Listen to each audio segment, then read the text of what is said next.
Good afternoon. Hello, everyone. It's my pleasure to open John Jay's Emerging Leaders of Justice series in celebration of Asian American, Pacific Islander American Heritage Month. I'm a proud alumna of John Jay College and a former student council president. I graduated in 2021 with a CUNY BA degree, and it was at John Jay where I really honed in my passion for public service, civic engagement, and ensuring that we elevate the voices of those who are marginalized and underrepresented. As the John Jay student body consists of many Asian American and Pacific Islander students, we take this month to especially celebrate the history, culture, and achievements of the Asian American Pacific Islander community. Additionally, with the rise in AAPI hate crimes in this country, we must engage with local leaders and elected officials to address this intolerance and hate. Post-graduation, I'm able to do this work every day as a staffer for the New York City Council. As a staff member for the council member, I'm delighted to introduce my boss and your keynote speaker, the Honorable Council Member Shahana Hanif. Councilmember Hanif is a Brooklyn native and a CUNY alumna who graduated from Brooklyn College and represents the New York City Council District 39 of Brooklyn. She is the first Muslim woman elected to the city council, the first Bangladeshi American elected to the city council, and the first woman elected to represent District 39. Since taking oath to office in January of 2022, the council member has advocated for reforms on various issues, including affordable housing, criminal justice, and environmental justice. Additionally, as the chair of the Immigration Committee, Councilmember Hanif has worked tirelessly to ensure that the rights of immigrants and their families are protected. She's currently pushing for $25 million in funding for the implementation of non-citizen voting education and centers in immigrant communities, as she believes that this will make the city more representative. Councilmember Hanif's dedication to her community, immigrants, and Asian Americans has already been demonstrated during her short time in office, and I'm so excited to work with her and for her to be a part of today's program. Today's conversation will be facilitated by Dr. Kevin Nadal, Distinguished Professor of Psychology at John Jay College. Dr. Nadal is a counseling psychologist focusing on incorporating social justice advocacy and multiculturalism in the field of psychology. In addition to his 7 published books, he is leading researcher on understanding the impacts of microaggressions on the mental health of people of color, women, LGBTQ individuals, and other marginalized groups. Dr. Nadal is a strong advocate for the Asian American community. He is also one of the leading experts on Filipino American mental health issues. He was awarded the Early Career Contributions to Excellence recognition by the Asian American Psychological Association. Dr. Nadal was also the first openly gay president of the Asian American Psychological Association. We're grateful to have Dr. Nadal here to facilitate this powerful conversation during Asian American Pacific Islander Heritage Month. I thank the Office of External Affairs for arranging this program and the student participants. Please join me in welcoming the Honorable Shahana Hanif, council member from Brooklyn District 39 and co-chair of the Progressive Caucus, who will now give some opening remarks and sit for a Q&A. Thank you. Thank you. Thank you all so much for inviting me and this opportunity to share more about my journey. I am a former CUNY alum, and I take that very, very seriously. I love the CUNY system, and I rep Brooklyn, went to Brooklyn College, was a women's and gender studies major, and CUNY really shape-shifted my journey to this point. And so it is an honor to always be before CUNY students, including CUNY alums, to one, build our solidarity network in the city and to use our tools wherever we are working among a broad array of interests and really transform the city. And so I'm excited to be in conversation with you all. I am excited that we're at a moment in our city where celebrating API heritage includes elected officials. And there was a time in our city when we didn't have elected representation across a diverse Asian representation. And so to have the first set of Korean Americans elected, to have the first ever South Asians elected, is a pretty big deal. And so I'm excited to just be in conversation, explore what that means legislatively, what that means for the city's budget, and in conversation about how it impacts CUNY students, how it impacts life after CUNY, for those of us who will stay in New York City and our day-to-day. We're going through the continued COVID times and addressing COVID recovery at the same time. And so a lot is at stake at this time. And so what you decide to do with your time in CUNY right now, what you decide to do after, has big implications on the kind of city we put forth for families to come and generations to come. And so thank you, John Jay, for hosting me. Thank you to Professor Nadal for facilitating this conversation, and to all the students who have carved out time to hear me speak and learn more about what it means to be a council member at this time. Thank you.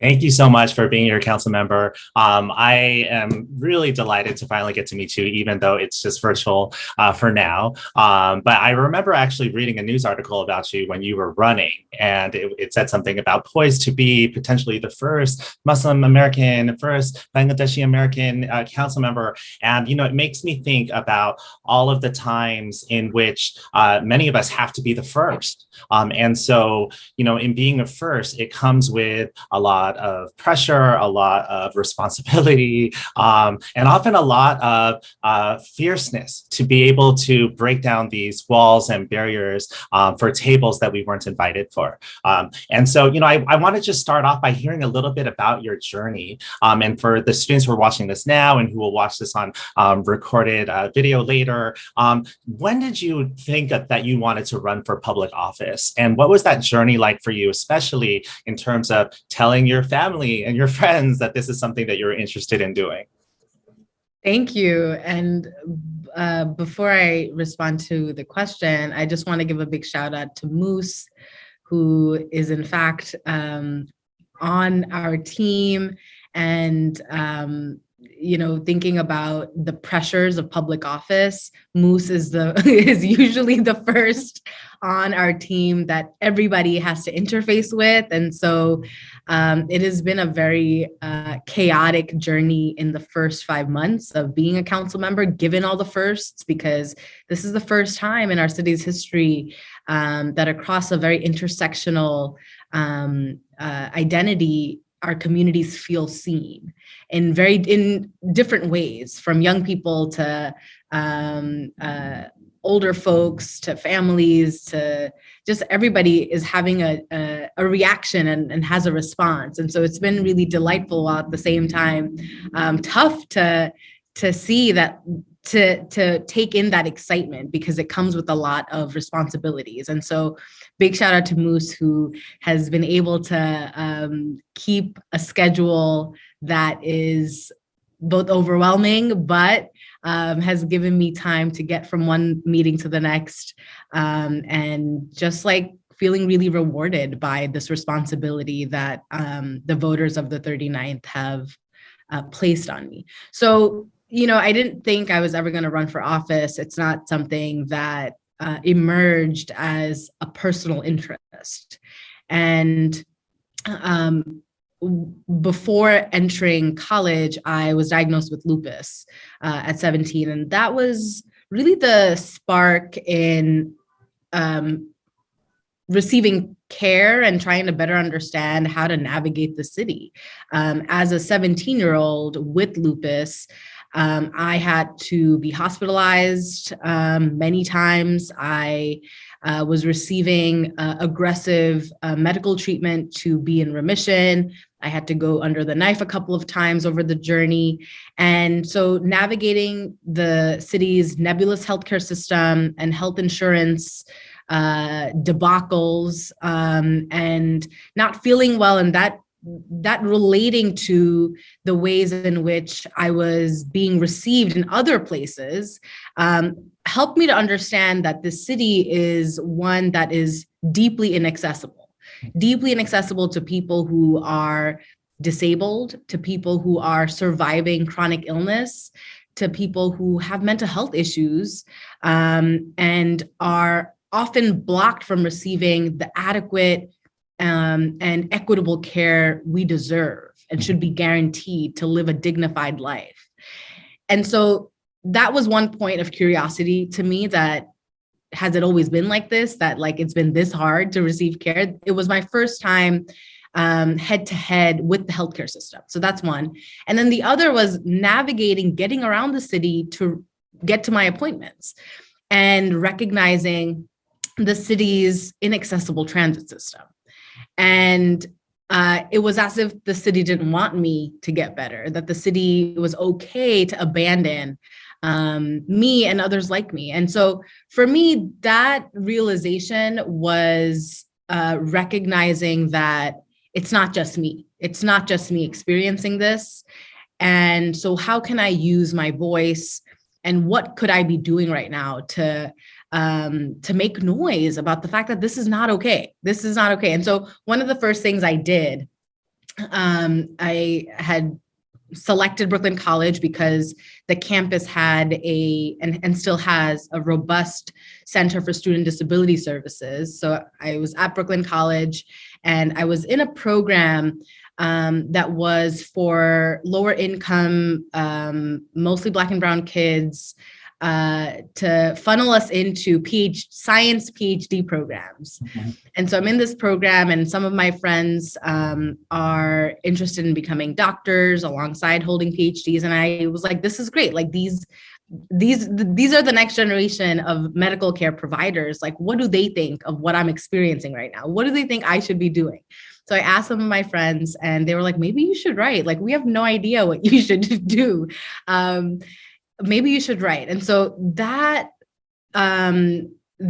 push, or that sort of curiosity, allowed me to begin writing and chronicling the journey of being a young person in the city living with lupus. I did not have the mobility then to join an organization or anything that would require me to go out and rally and or other forms of taking action. What I knew I could do was write.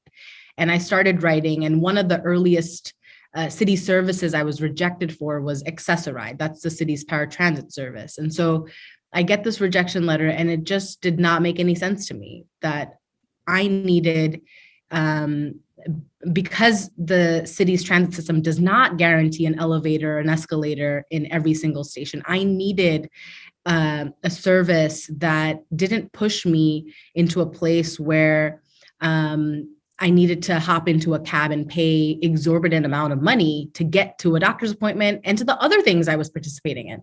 So I get rejected, and I wanted others to know that this is what's happening, that, you know, people who need specific services are often getting rejected for these services. One of the other challenges with Access-a-Ride in particular was that folks who applied and got rejected needed to wait 1 year.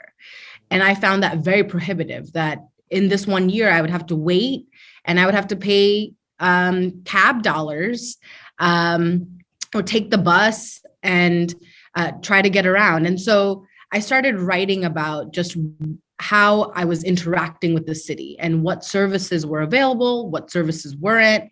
I was also exploring gender and sexuality too, because at the time of my treatment, I lost all my hair. I put on over 50 pounds. And so I began to explore just like how those bodily changes manifested to the ways in which I was perceived, feminine or not, or how the community's perception was changing around how I looked. And so those curiosities and putting that into words really helped me understand myself and understand the kind of spaces I wanted to cultivate. And those were explicitly feminist spaces. Those were spaces where I would be in direct community with my Asian peers, South Asian peers, Muslim peers. Like, I was very driven by the fact that this is something I'm seeing as a gap in my community, that we're stigmatizing illness and disability. We're stigmatizing fatness and the notions of what is desirable. And so there were a lot of things that I explored through writing, and it was a way for me to communicate with my friends. It was a way to communicate with my broader community. So those early days really helped shape a journey of public service and a commitment to organizing and advocating wherever I was. But it wasn't until Trump was elected and my former predecessor pulled me into the team to work alongside him. This is current comptroller Brad Lander, that I saw myself as a real pivotal part of our city's democracy. Mm-hmm. And I think that was important to realize that actually I have a lot more power given the fragility of democracy in this city and my deep roots in this borough and in my neighborhood. And so community leaders, neighbors, other friends and peers saw me as a sort of like, a person that they wanted to see do more. And so that urge and that encouragement drove me to think more about what is next for me. And so having had that support and that push allowed me to explore my run. And I will say that it was none of it was easy. None of it is a ABC process. It is a very difficult journey to navigate this city's politics. And democracy is messy, which we already know. But then when you decide to run for office and look at the electoral machinations of the city, it is a mess. And so I came into an arena that was not built for any one of us, but had this tremendous support and backing to help me make my decision and then ultimately run a campaign rooted in our values. Right. Thank you so much for sharing it. I really wanted to hear in your own words. I'm familiar a little bit with your story, but to hear in your own words, just this journey, I think we can go in so many different directions. I mean, I think the first thing is this idea that you aren't this person who was raised to be a politician from the start. There's a lot of these people in Washington right now where when they were 7 years old, they said, you're going to be a senator, and you're somebody who was just living your life and realizing the injustices and the inequities in the world. And the two specific points that you are advocating against or for, I guess, a better healthcare system and better transportation system. Those are two really ubiquitous things that many of us have just accepted just suck, right? Like, we're always going to have healthcare problems. We're always going to have transportation issues. But I really love how you were able to channel your frustrations with those two systems into more community organizing and eventually into this run. Another thing I was thinking about was just this idea of when people have this calling or this idea of what you can potentially do, a lot of times people say, nah, that's not me, that those people don't look like me, or I'm a child of immigrants, or, I'm brown, or whatever, all these different things. And I love that you were able to just feel the support, feel the love, feel the encouragement, and know that you could do this, And I think that's something that a lot of folks, including myself, struggle or have struggled with, is this idea of imposter phenomenon or internalized oppression. And I think it's so important for us to just, make sure that we can, externalize any of those negative messages and realize you can be a city council person. You can be one of those PhDs in science. You can be, anything anything. And because these systems weren't made for us, it might feel like you're not supposed to be there. But all it takes is that first person. So I appreciate that part. And then the other piece, that the first thing that you said was talking about, just being the first. And I just felt like that must be so much pressure to have all of these like aunties and uncles like all around thinking that you're their niece when you don't know who they are, and all these people like try to call in favors or take pictures with you. And I was like, I feel a lot of pressure just from my own family, but to have like now all of Brooklyn South Asian Muslim community like view you as like you must be like this golden child to them, like that they all like are so in awe and make you make all of them so proud. And so I just wanted to acknowledge that piece too. So can you tell me what it's like being the first in this role, like navigating city council, politics, and community as a South Asian Muslim woman? And what is that like for you? Yeah, thank you. I shared this extended version of my early days into this work because it was important for me before I made the decision to run to know exactly how I was going to come into the role. Because there's a deep mistrust with government, and there's the stereotype of corrupt politicians or the sellouts. And so on one hand, I knew that this is a position that is extremely contentious. Like, I'm not going to be a beloved individual. I know folks are proud, but this is a position that requires making hard decisions on behalf of our community. And so I came in with lessons around, how I want to maneuver, making choices that the council is tasked with. And that includes making decisions about how much the police department gets allocated, and making decisions about which new project, could be a hotel, could be a housing, but it could lack affordable housing, making decisions around the projects within our neighborhoods. So I knew that this is going to be a job that requires making hard choices for the community. And so recognizing who I am, what brought me here, and what the job is helped me really ease into this role. So like, it's been very tough. It's a very day-to-day stacked schedule.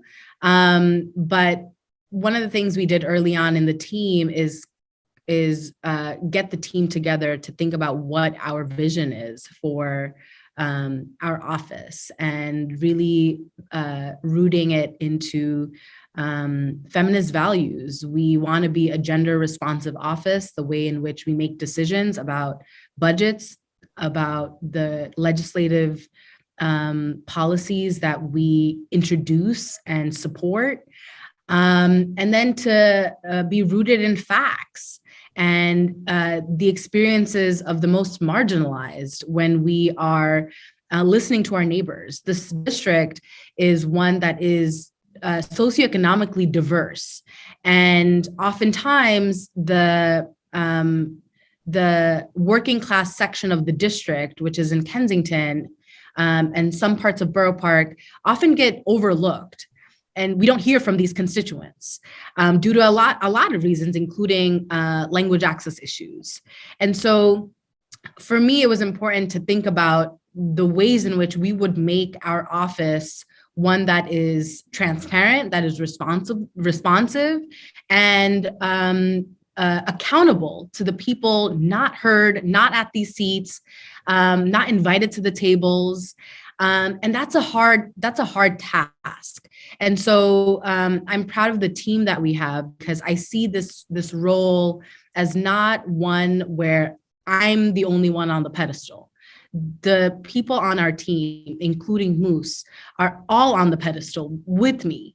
We're all in this work because we deeply care and love Brooklyn, deeply care and love the people of the city, and want to influence transformative changes that bring in deeper investments into our communities, and particularly the communities that have not had the opportunities for sustained after-school programming, communities that have had hospitals or health clinics shut down or consolidated, the communities that have had small businesses not receive any resources during COVID. So we're really thinking about how do we reach the people who have not been tapped to be a part of these conversations. So it has been hard because sometimes we've had to make choices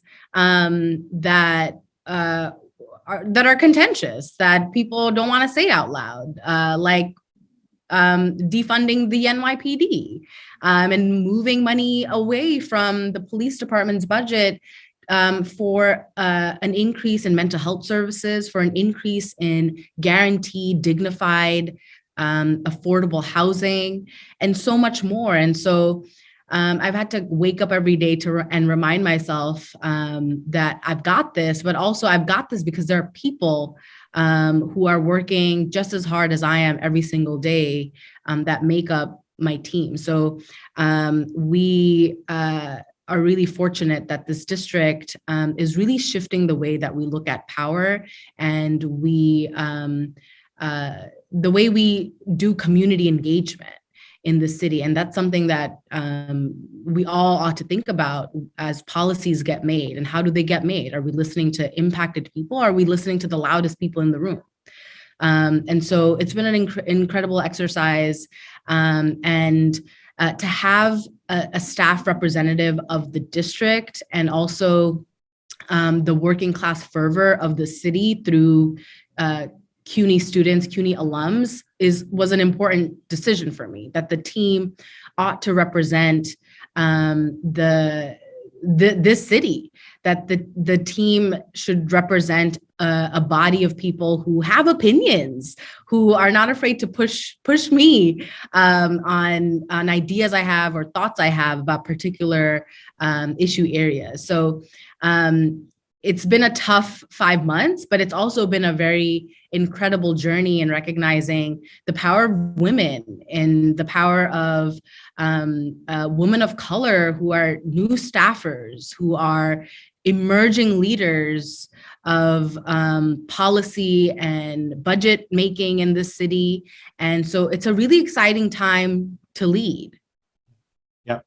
Yep. Thank you for sharing that. One thing that really stood out to me was you talking about being really grounded in feminism, and earlier talking about taking classes in gender and sexuality. And it makes me, as a professor, as an educator, think like, wow, I wonder if I have future council members in my classes as we talk about gender and sexuality and racism and systemic oppression and all those things. But to any of the students watching this, to think about the ways in which, you might be a student who's learning about these things, and you have the opportunity to potentially integrate these into your platforms, whether it is running for office or whether it is your approaches to healthcare, to education, to whatever field that you might end up in, that these classes can be so integral. So I thank you for sharing that. And I really appreciate that you're integrating CUNY as much as possible. I mean, CUNY being the largest public university system on this side of the country, at least, and in New York City, I think the stat that I heard once was that 1 out of every 4 people have either gone to CUNY or had a family member to go to CUNY, but yet our voice is oftentimes just swept under the rug, and people don't see that power that we can have. And so I appreciate the centering of these voices, and especially knowing that majority of our CUNY students and CUNY alum are people of color, people from lower socioeconomic statuses, and so forth. So I appreciate that. One thing that I did want to talk about before moving on to the students is, talking about that it is Asian American, Pacific Islander, Deshi American Heritage Month. And can you tell me what it was like growing up South Asian in Brooklyn as a young person? And what were some of the key parts to developing your identity as a South Asian Muslim person during your formative years in Brooklyn or in New York in general? So I can't not talk about my identity without lifting up the Bangladeshi community and how closely linked it is to um, my Brooklyn my Brooklyn identity. I've only seen Bangladeshis. I've only seen Muslims growing up where I did, and still today, which is home to the largest Bangladeshi working class community in the entire borough of Brooklyn. And so for me, it is a big part of my roots growing up here. And also, I didn't feel growing up that I had enough knowledge about Bangladeshi history. I mean, we celebrated as a community. My parents were both very civically engaged to keep what was happening in Bangladesh a part of our lives. And so we spoke Bangla at home. They were part of various associations. And also politically engaged within what was happening in Bangladesh, because Bangladesh is a nascent, new, fairly newly independent country, and so I knew just some of the points of history, but it wasn't until I got to Brooklyn College where I really went into understanding my history and my roots, and like how my ancestors fought for, and not even generations ago, like recent ancestors and my father and so many others fought to preserve the Bangla language. We are the only country that fought to protect Bangla as a known national language in the country, as part of the government's operations. This was a political fight that these people fought for, so that it could be a much more transparent, language accessible country, which is very similar to what we're doing here. And so I take a lot of lessons from the various movements, the language justice movement in Bangladesh, to place myself in my own resistance out here. And also, much of the history is about the feminist movements in the country, and also Bangladeshi women and queer activists from the sort of status quo spaces within community were not seen and were ignored. And so after my diagnosis with lupus, when I recognized that people with disabilities belong within the queer movement spaces, began to explore queer South Asian and queer Muslim spaces. And so digging those histories and digging for our realities was important for me. And connecting those movements were important, that there's a set of status quo stuff that the community shares out to the world. And then there's other realities that are informing why we need to push for a much more just history of our country and our like what we want to leave behind for the next generation. And so I was very curious to help cultivate opportunities. And so I created what was called the Bangladeshi feminist movement, to bring together a group of women and gender nonconforming Bangladeshi organizers across age, to connect our fights and our organizing struggles in the city. And we had folks like Nahar Alam, who is a former domestic worker and paved way for the passage of the National Domestic Workers Bill of Rights. And then we've got folks like Jantali Haq, who is a civil rights attorney, and she is an educator at CUNY Law. And just folks who are deeply invested and deeply invested in building a feminist pathway for Bangladeshis. And then the other piece that really informed my my work and like my understanding of what it means to be in my skin was 9/11. And I was a fifth grader at PS 230, where I recently hosted my community inauguration, so full circle, and recognized that that all the kids on the block, we were essentially by default, because of that, because of our Muslim identity, warriors for how the city would continue to see us, and also as the people who would bear the weight of keeping our community safe. Because one of the things I had done with a couple of my childhood friends was write a letter to then President George Bush, demanding that he, protect the Muslim kids who are now getting bullied and now getting discriminated against. And it was a group of us 9-10-year-olds. And we never heard from him. And that sort of gave us the indication that like, nobody's going to listen to us. But we're going to listen to one another, and our parents will. And so what do we do? What power do we have?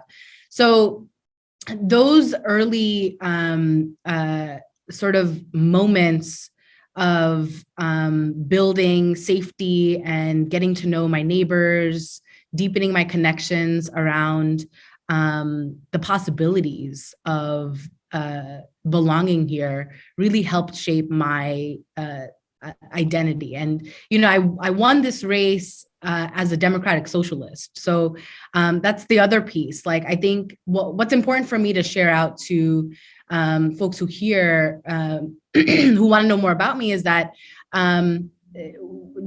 these identities are not monolithic, and to have the differences in political ideology and to question one another and to have opportunities for discourse is important.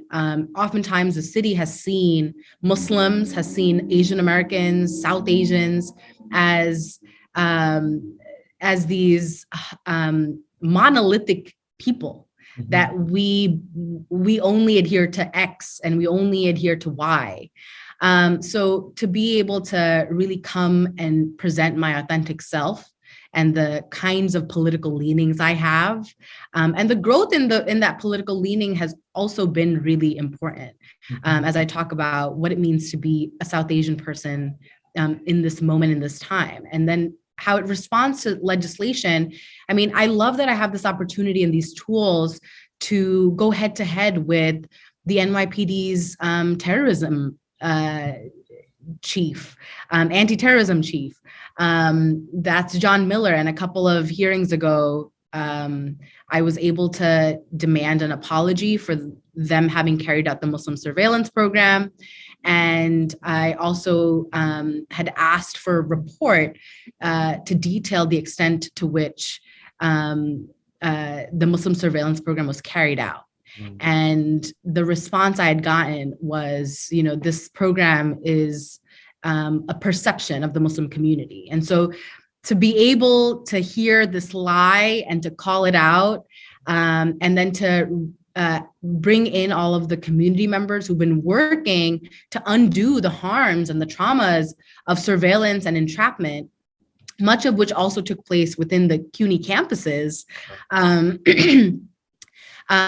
was really a powerful moment and a powerful testament to the kind of work and representation I'm bringing to the council. That this isn't just about heritage in the sense of let's get another day enacted to celebrate some holiday, which is great. I'm also very supportive of that.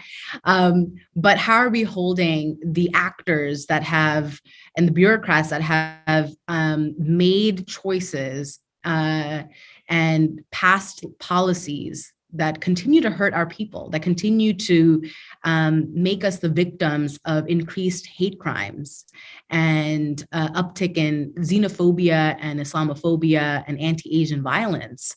How do we make sure that me being there is so that we're addressing what is happening to our people?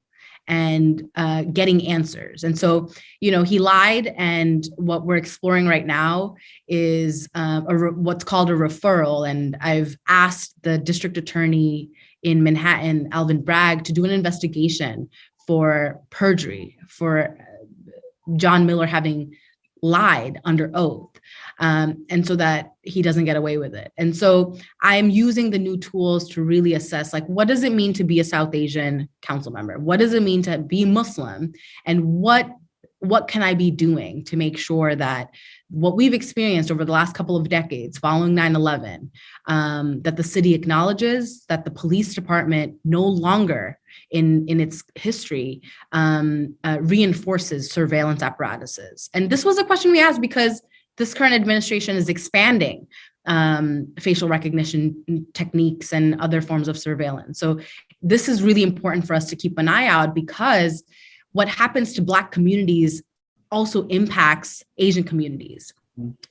But what's happening to Black communities requires us to be active comrades and active siblings to push back, to ensure that they are safe too. So that camaraderie is also the other way I see my South Asian heritage playing into this work. Like, how am I showing up for Black communities in this city? Thank you so much for sharing. Just a few points. I think, one, I appreciate your ability to talk about intersectionality so seamlessly.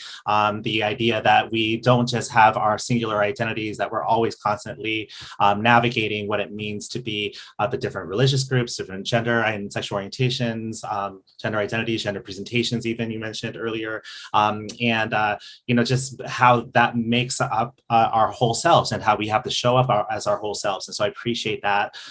I also, appreciate you bringing up this idea of your experiences as a child after 9/11. When we talk about anti-Asian hate now, people say this new uptick of anti-Asian hate. Anti-Asian hate has been here for a long time, and specifically in New York in more recent years after 9/11. And I think people tend to forget about that, either because they don't view South Asians as part of Asian American community, or they just have this convenient amnesia where they don't want to remember that period of time, especially because it was, quite frankly, government sanctioned, as you're mentioning, and very prominent and normalized for there to be this Islamophobia on all levels, even taught to children. And so, it breaks my heart to know that you were this 9 or 10-year-old who had to deal with that. And for many of us, unfortunately, we have these racial traumas that shape us from a very early age. And fortunately, for some of us, we might be able to do something with it. So for you to be able to turn that into political organizing, even as a young person writing to the president, that's pretty bold and amazing. And I think back then I would have been like, that person is going to run for council or for a higher office, because, those are the types of voices that we need. And so, I want to invite 2 students who are going to engage in some question and answer. So I'm going to allow them to unmute and introduce themselves. So we have Shivani and Amy. So who's going to go first? I will go first. Thank you, Dr. Nadal. First and foremost, before I introduce myself, I just wanted to thank you, Councilwoman Hanif, for just taking the time to engage with us in this program. And it's so refreshing to see someone who advocates for AAPI. I think we're very underrated, and we're such an integral part of what I like to say our democratic cultural mosaic, as we encompass different diversities and ranges of people. So it's so refreshing to see that. And I thank you very much alongside everyone else who is joining this meeting. Well, hello, everyone. My name is Shivani. I'm currently studying political science at John Jay with a minor in Homeland Security. I currently identify as a Guyanese American student, but I am actually Hindu, and I am a woman of color. I'm a child of immigrants, and it's so nice to be able to be heard. I feel like there are a lot of times where we aren't given the opportunity to showcase who we are and our true identity, and kind of being able to do that in higher education has been such an important part of my journey, my academic journey at John Jay. So thank you so much for being here. And that kind of just leads into my question for you. As the first Muslim woman to be elected to city council and co-chair of the Progressive Caucus, what does this mean to you, Councilwoman Hanif? about the willpower of your message that you intend to portray to us as upcoming professionals in higher education, such as students like myself.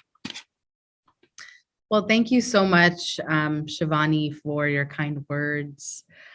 Could you expand on the question a bit? The message that you give when it comes to being the first Muslim woman to represent, how does that, some advice essentially that you could give for us as students who are kind of finding our path, and we all come from different backgrounds, and finally seeing that barrier being broken, what could you advise to us, or kind of just share about that? Yeah. That's a really great question. And what comes to mind is sort of building off of the last question where I kind of teased out just the complexity of identities. We should value our historical lineages and the familial and the familial upbringing that we have had. I think early on I used to have tension around like, am I Muslim enough, or am I Bangladeshi enough? Am I considered Bangladeshi if I don't speak the Bangla language? And so that is a dangerous trap. That is a trap that sort of pushes us to assimilate to this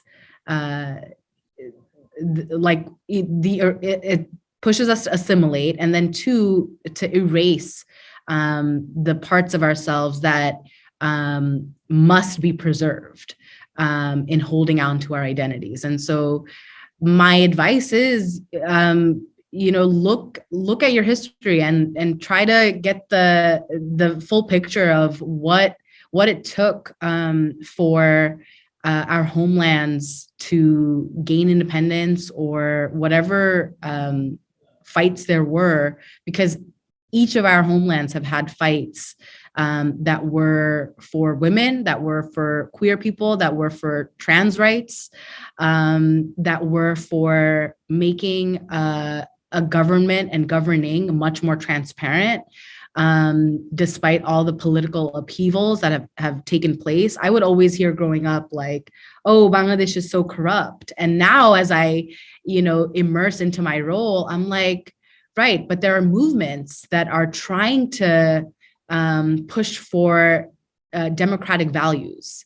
And that in every single fight, there are women on the sidelines. There are women who are emerging as leaders and pushing for feminist connections. And so for me, like when I travel or when I am taking on any new project, I like to look at like who are the voices of this movement, or whose voices are not being represented in this particular article. So I have been holding on to my family's roots and my ancestors, and so as I move about, I don't care how others perceive me in terms of what they think of a Muslim or what they think of a Bangladeshi person or whatever.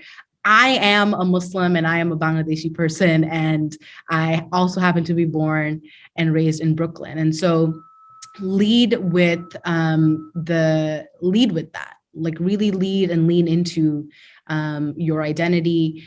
And again, like find your voice in why connecting to your identity is important. And for me, it was really the language movement. I find that so remarkable. I find that so incredible. And every time I say I'm Bangladeshi, what I'm actually saying and reclaiming is this incredible resistance of my people to have fought for language rights. They fought to make sure that every single government document was written in the language that they read and that they could write and that they understood. And so that to me is why I hold on to my identity. And every time I'm saying, yeah, I'm of Bangladeshi descent, it's this like lifting up of the fight of the Bangladeshi language movement. It is also a reclamation of the history that doesn't get get told about Bangladesh's independence. It was a genocide that took place. It was a genocide that took place, and it was the first time in our history that rape was used as a war tactic by another country. And so every time I'm like lifting up my identity, it's so that I get to tell these stories and push people to learn about this incredible history. And out here in this context, Bangladeshis are marginalized and some of the most visible faces of the working class sector.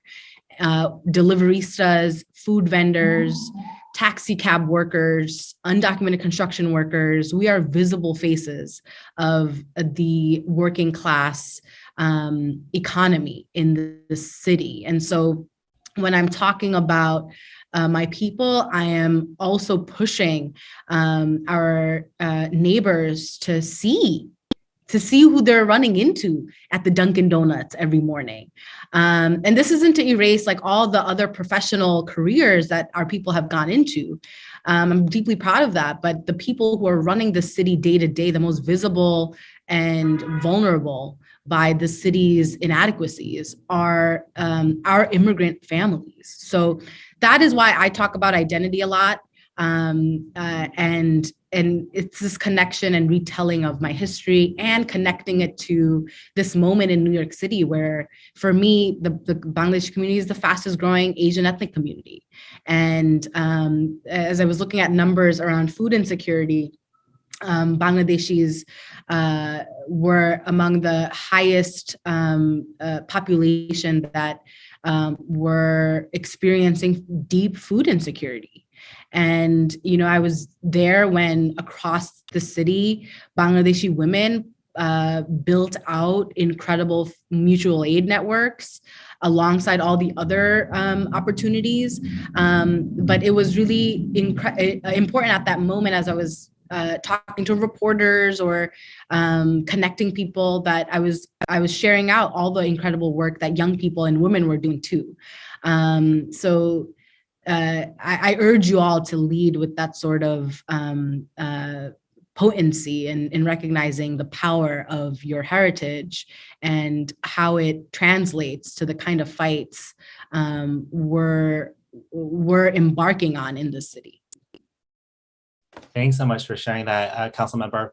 I think one of the things that, I really appreciate is that you're telling people to own your identity, celebrate your identities, bring that to the forefront. The message that many of us had gotten before was to leave your cultural identities at the door, to never talk about those things. And you're an example of somebody who is able to lead in with and lean in with your identities and not just find success with it, but also have opportunities then to teach people about your community's histories and even just to acknowledge or name that dynamic that happens in the room when oftentimes people want to pretend we live in some sort of colorblind society. By naming it often forces people just to even acknowledge or talk about some of those dynamics. So I really appreciate that. And the other thing I was thinking about was the need for us, especially during this APIHM, to talk about the vast diversity of our communities, right? And by you even mentioning just right then this, the vast social class differences between some of the professionals who are making six figures a year, who immigrated a lot, mostly after the 1965 Immigration Act, to some of these newer immigrants who are in a very working class jobs and like you said, are the faces of people who are keeping the city together, and yet they aren't acknowledged. And I know for sure that I've seen on the API Women's Wage Gap Day that Bangladeshi women are making far less than many other of these immigrant groups that have been here for so much longer. So just to acknowledge the need for disaggregating data is important, and also just acknowledging the vast histories of our communities. So thank you for that. I'm going to move on to Amy. Amy, would you like to introduce yourself and ask your question? So my name is Amy and I am Chinese American. So I just wanted to talk about why I decided to attend John Jay College. And like many students, I want to pursue a career in justice, whether like it's in the legal field, whether it's in like public services. And I think that a lot of us are here because we aspire to be like you, to be like all the leaders who want to represent and advocate for their communities. So I'm just curious, like as a councilwoman, what do you plan on doing to address these issues that you've mentioned, such as healthcare issues, like public safety, public policy, and what do you plan on doing, whether it's like through legislation or through like community-based services? Thank you. So I'd like to talk about what is underway right now. I've introduced several pieces of legislation, and one that came out recently is to implement universal composting. This would be a big move right now. As you might know, the city is enacting a opt-in model for certain tiers of New Yorkers to be able to compost their food scraps. And what we're asking for through this piece of legislation is that it should not be an opt-in. New Yorkers should not need to choose to compost. We should be moving food scraps away from landfill, which generate greenhouse emissions and are delaying our city's climate goals. We should be composting food scraps, and this should be universal, and it should be mandatory. It should be made mandatory so that it reaches every single household, not just some. Because what we saw with the current iteration is that it was reinforcing environmental racism. That's only some New Yorkers were opting in, and because of inadequate educational materials and language accessible materials, many of our immigrant communities, lower income communities, were not participating in the same ways. And so I'm really excited about this big piece of climate legislation that will really move our city into a direction that we need it for our own survival and for the survival of generations to come. And so one might say, well, how is that related to my Asian identity? But it is absolutely connected, because that is how I lead. I don't think about what is gonna support our Asian community. I'm thinking, what is gonna make living in the city one where you and I have the same air quality. And so when I lead with that, when my team leads with that, we're able to legislate for policies that make living in the city much more joyful, and connecting us with programs and initiatives that in some of our homelands exist already. There are incredible initiatives that I'd read about within Bangladesh that in towns that are already composting, and they've figured out how to make sure that they're able to move into a direction of a much more just Bangladesh, as the country is prone to deep flooding and so much more climate disasters. So the climate justice piece and environmental legislations have been critical for me. The other law that is going to go into effect, it's going to pass at the end of this month, is in response to the tragic Bronx fire that took place early this year, killing all Black Muslim immigrants across, the youngest being 2 or younger, across all ages.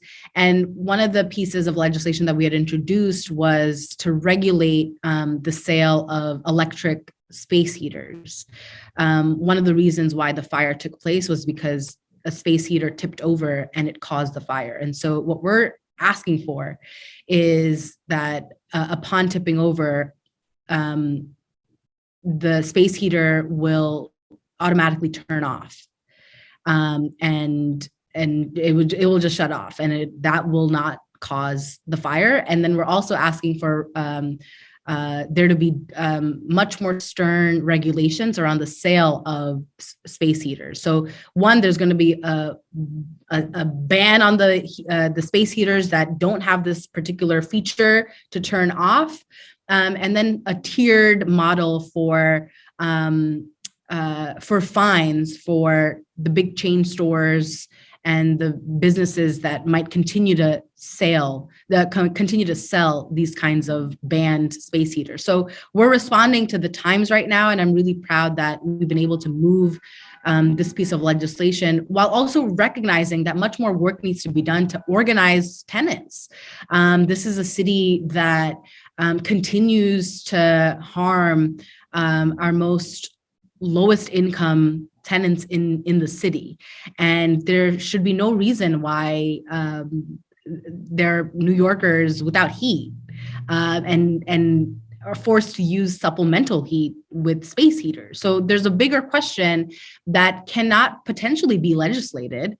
Actually, there are those conversations that actually right now, the Bronx fire should be a catalyst for New Yorkers across market rate and our lower income residents within affordable housing units to think about their roles in organizing. Unfortunately, the council doesn't have tenant control authority. So we don't get to legislate around the rights of tenants, but we get to expand on protections for tenants like legal services. And so that's one of the things that the past administration did in expanding the right to counsel for tenants. And on the state level, I've been pushing to pass good cause eviction. That has been the biggest fight at this moment. So I do a lot of work coordinating with our state partners to pass specific bills that are around tenant protections, like good cause, that no tenant in the city could be evicted without a good cause, without good reason for eviction, particularly in this moment when the eviction moratorium has been lifted. So those are just some of the areas in which I'm very focused on, like how do we make sure that there are no more fires in the city, that you live in your home dignified, and then the environmental justice piece. And after this meeting, we can have Moose share out the piece of legislation that I've signed onto and I'm supporting, and the ones that I've introduced. We've been a very active council. We've been an active office, really legislating and trying to get our bills passed. But it's been a tough cycle. And you might also know that the council is often at odds with the mayoral administration. So it's tough at times to move our pieces of legislation because the mayor ultimately signs the piece of legislation. And so we've been trying to balance that contention and build where we can with the administration to pass good legislation, while also thinking about all the organizations that provide support. For example, there are incredible groups that have been the safe havens for our Asian seniors through COVID times, whether it be for access for food, for programming, and other services. And I get to allocate funding to these kinds of organizations. And so my team has been very proactive about meeting with them and getting to know the groups that are new and emerging and deciding on how much money these groups get. We hosted Muslim Day at City Hall, invited a ton of Muslim-led organizations across the city to be in conversation with the city council and discuss their top priorities and their top needs. So I also get to make space for these conversations that are simply not just about legislation or budget, but also to ensure that the city council knows what's happening in our city, and opening up the opportunity for other council members to also understand and get to know newer groups that have been operating in their districts. So thank you so much, Council Member, for joining us today. Unfortunately, we're out of time. I see that there's at least one question in the Q&A. I encourage you to tweet or Instagram message Council Member Hanif to get those answers, but we're out of time right now. But I want to say thank you so much for being here, for being not just an inspiration to all the students who are watching this right now or who will watch this, but really for fighting for our city. And I really appreciate and I'm really grateful in hearing all the different things that you have been doing in your very short time in office so far. So I can only imagine what you will accomplish by the end of your term and all of your future terms. So thank you again, everyone, for joining us today. Special thanks to Councilmember Hanif. Thank you so much to the organizing committee. Happy Asian American Pacific Islander Heritage Month. And we hope you all have a great rest of the month. Continue to learn more about Asian American Pacific Islander and Deshi American heritage and history. Thank you so much, everyone. Thank you all. Thank you, Amy and Shivani. Appreciate you both. Thank you, Amy. Thank you.